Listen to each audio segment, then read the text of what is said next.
Mu kifaananyi y'emu ku ttiimu ya mwana mulenzi Alien Skin oba abamu ku bavubuka bagenda maaso okuba nti atambula nabo oba gy'oyinza ogenda maaso okuba nti oyita eggaali. Wabula ate era mukadde ke kamu abantu bano nga tebannaba kubanga bagenda okulumbagana offisi y'ekibiina ki National Unity Platform. Olunaku olwaleero akumbooza eno nziza okuba nga nkuleetera ebimu ku bintu ebyetooloola olulumba luno olwa Alien Skin okuba nga alumbagana ekibiina ki National Unity Platform. Ennaku z'omwezi zaali 9 Desemba. Okujjukizaako waali waakayita ennaku 3 zokka ng'Oweekitiibwa Mpuuga yakagenda maaso n'okuba nga atta omukago ne Alien Skin.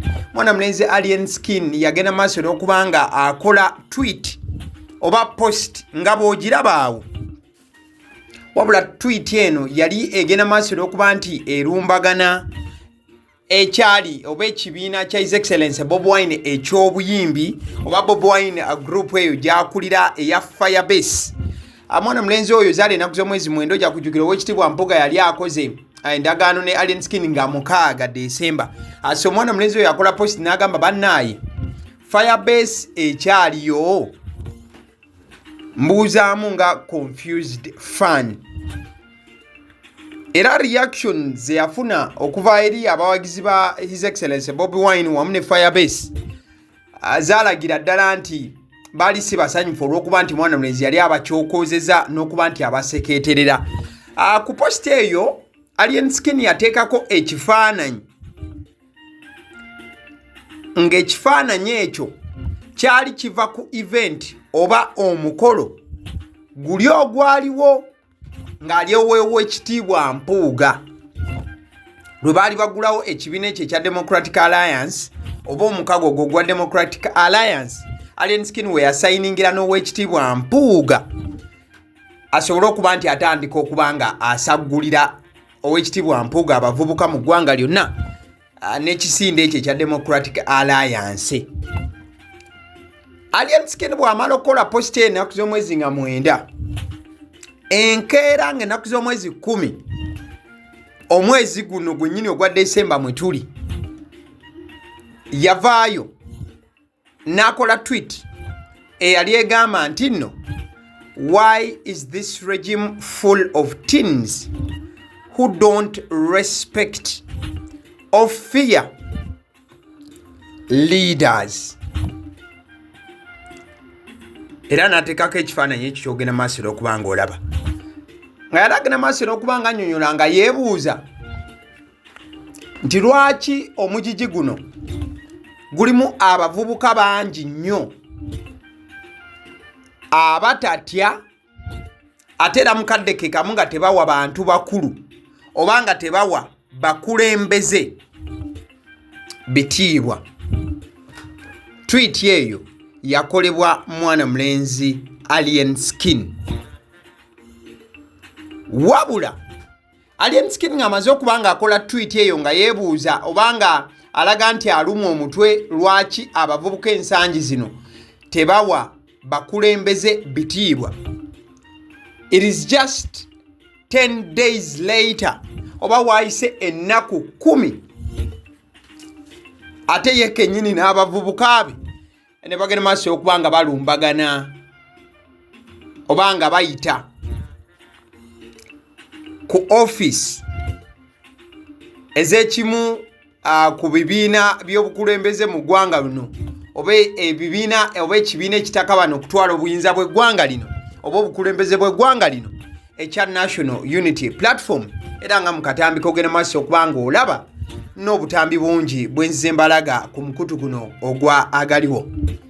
Just 10 days oba waayise ennaku 10 zokka nga Alien Skin kimunyenyeeza omutwe okulaba nga abavubuka bagenda maaso n'okuba nti tebawa bantu bakulu bitiibwa n'okuba nti tebakyatya bakulembeze ate n'agenda ku kibiina oba ku office z'ekibiina ekikulemberwa omukulembeze His Excellency Bobi Wine ne bagenda maaso okuba nti bakolerawo effujjo ery'enjawulo omwabadde n'okuba nti nno ku kibiina kuno bawandiikako ebigambo ku bisenge ekintu ekyalese abakulembeze mu kibiina kino ekya National Unity Platform nga bawulirwa nti bajogeddwa olw'ensonga nti ne statement yavudde mu National Unity Platform yabadde gamba nti these guys drew provocative words on the walls of National Unity Platform buildings. Nti abavubuka bano Alien Skin ne banne bagenze maaso okuba nti bawandiika ebigambo ebisoomooza n'okukyokooza. Wabula olunaku olwaleero wenkoledde eggulire lino ng'ebyo byonna bimaze okubeera nti biba, mwana mulenzi Alien Skin agenze maaso okuba nti akola statement endala, wabula ng'eno tagitaddeeko bigambo.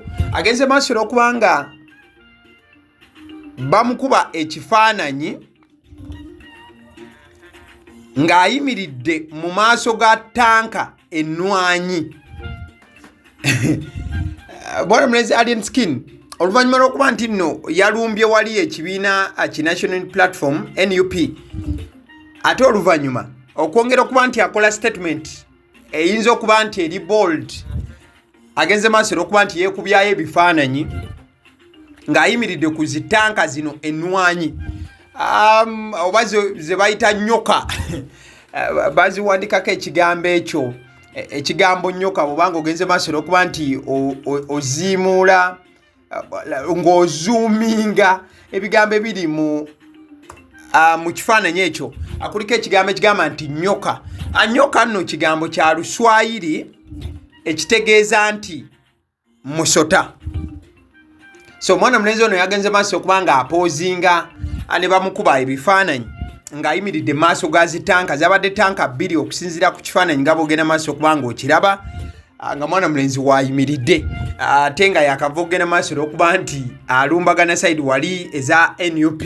Asitira abamu ne bagamba yi statement eno weetegeeza ki mbuufu obufaananako bwe butyo. Wabula njagala osigale ku vidiyo eno nkutambuzeeko nkujje ewa mwana mulenzi Alien Skin, nsooke nkutwaleko ewa His Excellency Bobi Wine ku reaction ye ku bino byonna ebigenze maaso n'okubanga biba. Njagala nkuteere wano ebifaananyi,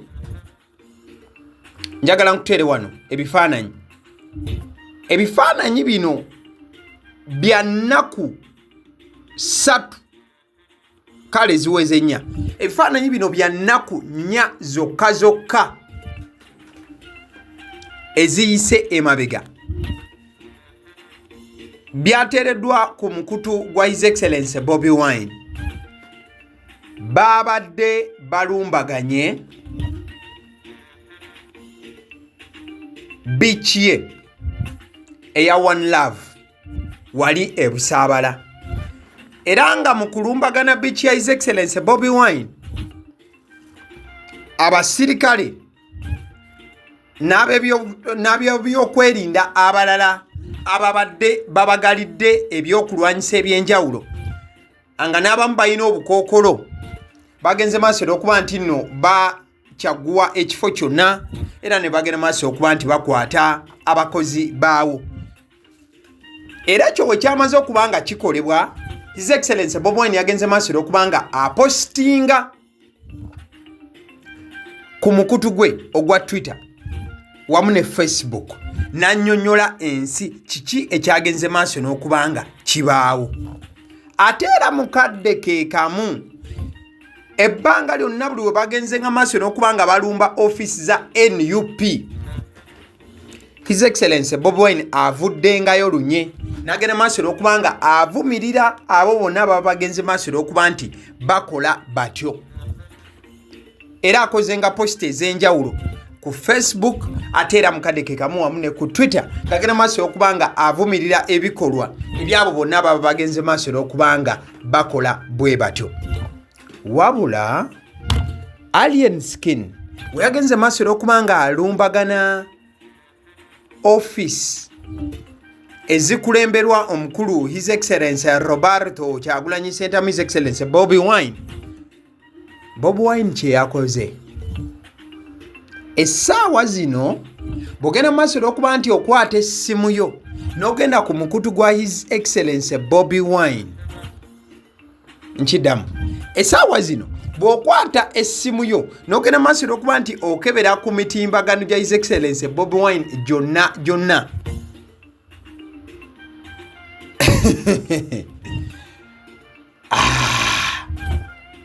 omukulu His Excellency Bobi Wine Alien Skin bwe yalumbye ekitongole kye oba ekitongole kyakulembera oba ekibiina kyakulembera ofiisi zaakyo, His Excellency Bobi Wine yagaanye okubaako kyaddamu era yagaanye okubaako kyayogera eri mwana mulenzi amanyiddwa nga Alien Skin. His Excellency Bobi Wine didn't do anything like a post, not even a comment. His Excellency Bobi Wine yagaanye okubaako kyayogera era bw'ogenda maaso n'okuba nti okebera okuva olunaku lwe baalumbaganye ekitebe kino, post ezaddiridde zaabadde bbiri His Excellency Bobi Wine ze yakoze. Post emu eyogera ku Uganda DRC Gold Rush. A new report says its economic interests have kept its military engaged in Ituri and North Kivu to secure mining sites. And kiraga nti His Excellency Bobi Wine yaganye okuba nga ayogera ku kikolwa Alien Skin kye yakoze, wabula His Excellency Bobi Wine yasigadde nga ayogera ku nsonga omuli amagye agagenze maaso n'okuba nti no gakyali sayidi eyo mu bitundu ebya DRC n'ebintu ebigwa mu kkowe eryo, ng'agenda maaso n'okuba nti ayogera ku gold, agenda maaso n'okuba nti abbibwa wano na wali n'ebintu ebigwa mu kkowe eryo. In conclusion, His Excellency Bobi Wine yagaanye okubaako kyayogera ku byonna Alien Skin byakoze ku kibiina kye. Wabula bwe tuvaawo eno bbaluwa nkiddamu, bwe tuvaawo eno bbaluwa mukwano gwange, agenda maaso n'okuba nti ompuliriza oba ng'olaba. Ebbaluwa eno ewandiikiddwa a veteran oba a legendary entertainment journalist, mwana mulenzi amanyiddwa nga Ibrake Mukasa. Oyo ng'emirimu egy'amawulire yagikolera ddala egya entertainment, era nga mwe tugenda maaso n'okuba nti twegazaanyiza essaawa zino y'omu ku basajja abaatandika okuba nti ekintu kya YouTube kino bakisitulira ddala, ne tugenda maaso n'okuba nti ffe tufuna eddembe lye tuliko obudde buno. Ibrake Mukasa awandiise ebbaluwa mpanvu muko ng'agiwandikira mwana mulenzi Alien Skin. Nsaba otega amatu. Bino nno bw'oba oyagala okulaba ebbaluwa eno mu bujjuvu, genda ku mukutu ogwa Facebook wandikamu Ibrake Mukasa, ojja kubanga ofuna ebbaluwa eno. Kanjikuyitiremu wano bigambo byonna bya Ibrake Mukasa ng'awandikira Alien Skin ebbaluwa namutayiika. Egamba bw'eti: Mwami Patrick Mulwana alias Alien Skin, nti Mwami Patrick Mulwana oba amanyiddwa nga Alien Skin, bw'ofuna obudde nyamba onziremu ebibuuzo bino, naye biddiremu mu mutima gwo, tokozesa akamwa okwatula, nkwegayiridde. Inaateekako buimoji obusaba.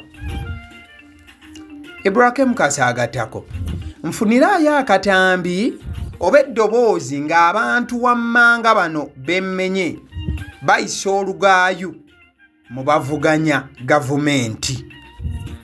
Wuliriza bulungi. Ibrake Mukasa awandiise lisiti y'abantu n'agamba nti Alien Skin afuneyo akatambi kamu kokka ng'abantu bano abamenyeddwa bavaayo okulumbagana omuntu ali mu opposition oba awakanya gavumenti.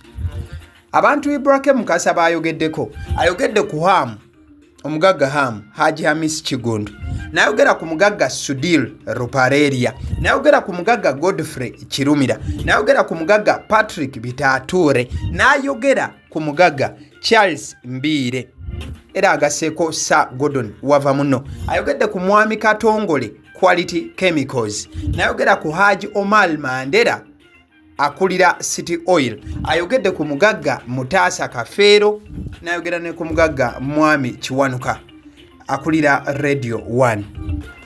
Mu bbaluwa eno akanyomero akokubiri Ibrahim Kasa agambye nti wali obadde kaawo n'olowooza nti bugenda kukyanga President Museveni avudde mu buyinza. Ekyo kibadde kibuuzo. Ekibuuzo ekyokusatu, ebiseera byo eby'omu maaso nga gavumenti ya President Museveni evuunikiddwa bikulabikira bitya? Kibuuzo kya Ibrahim Kasa ng'abuuza Alien Skin. Ewookuna, Ibrahim Kasa abuuzizza lwaki okola ebintu Jeno Muhoozi, Jeno Salim Sale, Sodo Kaguta, Team Chairman bye batasobola kukola ate nga obusobozi babulina. Kibuuzo kuva wa Ibrahim Kasa ng'abuuza mwana mulenzi Alien Skin. Akanyomero akokutaano mu bbaluwa eno Ibrahim Kasa kaweereza oba gye yawandiikidde Alien Skin. Kano nno yalumyemuko. Akanyomero akokutaano abuuza nti okolera President Museveni oba okolerera Kabampaane? Ibrahim Kasa abuuza Alien Skin. Akanyomero ak'omukaaga, mu kulaba okukwo ssebo olowooza President Museveni akyafuga emyaka emeka mu maaso? Ibrahim Kasa abuuza Alien Skin. Akanyomero ak'omusanvu, olowooza kigenda kutwalira emyaka emeka okusaba ekisonyiwo eri abantu b'onyigiriza nga weekwese mu kabooti ya gavumenti? Akanyomero ak'omunaana, wano nno wayogeredde ne ku NUP. Obulumbaganyi bwe wakoze ku kitebe kya National Unity Platform bwe ziba nsimbi wafunye mmeka era ogenda kuziriirako emyaka emeka? Kibuuzo kuva wa Ibrahim Kasa kagenda maaso okuba ng'abuuza mwana mulenzi Alien Skin. Akanyomero ak'omwenda mu bbaluwa eno, olina kyanjawulo ki oba nkizo ki okwawukana ku bantu abazannyidde gavumenti emizannyo ng'ogwo gwe wazannye? Abuuza Alien Skin nti alina njawulo ki oba nkizo ki okwawukana ku bantu ab'enjawulo abazze bazannyira gavumenti emizannyo nga Alien Skin gwe yagenze maaso olw'okubanga azannya ogw'okubanga alumbagana ekitebe kya National Unity Platform ekimanyiddwanga oba ekya NUP ekisangibwa e Makerere Kavule. Ekibuuzo eky'ekkumi, mwana mulenzi Ibrahim Kasa still kyabadde abuuza mwana mulenzi Alien Skin amugambye nsi ki, as in a country, ekwanguyira muyinza okuddukira okufuna obubudamu singa nnyaffe Uganda etabanguka olwaleero? Bibuuzo oba kibuuzo okuva ewa Ibrahim ng'abuuza mwana mulenzi Alien Skin nti nsi ki esobola okuba nti emwanguyira bwekuba nti saawa yakudduka kuva mu Uganda nga Uganda egenze maaso n'okubanga etabanguka? Mukadde ke kamu Ibrahim Kasa amaliriza ebbaluwa eno ng'agamba bw'ati: nkwagaliza mirembe, ssanyu. Omuganda agamba nti ew'omuzira dash dash dash ng'ew'omunafu dash dash dash dash. Wabula nze olugero olwo Ibrahim Kasa lwakoze n'ateekamu zi dash, engeri gye kiri nti nasoma ku Luganda olugero lugamba nti ew'omunafu, ew'omuti baba bakaaba, bagamba nti ew'omuti baba baseka ng'ew'omugumu bakaaba, oba ew'omuzira baba bakaaba ng'ew'omunafu baseka. Ibrahim Kasa n'amaliza ng'agamba nsigadde nze Ibrahim Kasa wano e Masaba nkoko njeru, wadde nga ekituufu Ibrahim Kasa mu ggwanga taliimu. Kale, so eyo nebadde baluwa ewandiikiddwa one of those guys ababadde mu industry eno eya entertainment era nga industry bagitegeerera ddala and that is none other than Ibrake Mukasa abadde agenda maaso n'okuba nti aweereza mwana mulenzi Alien Skin a stern warning ku byonna Alien Skin byazagera maaso okuba nga akola nga n'ekyasembyeyo kyekyokuba nti alumbagana ekibiina ki National Unity Platform. Njagala bategeeza nti enkyana eggulo eddoboozi litigenda maaso okuba nga lituula emabega w'omuzindaalo lyange yenze abaseddi omusunsuzi bwe tuba tuzze okuba nti tubaweereza wano ate tugenda maaso nakuba nga tugattamu byaffe information tugireeta as plain as it is olumu ne tugenda maaso n'okuba nga tugigonzagonzaamukko esobola okuba nga ekutuukako nga osobola ogigaayagaaya bulungi nnyo. abaseddi omusunsuzi lyerinnya eryange bambi mulayikinga vidiyo eno mwebali nnyo okutwagala. Thank you.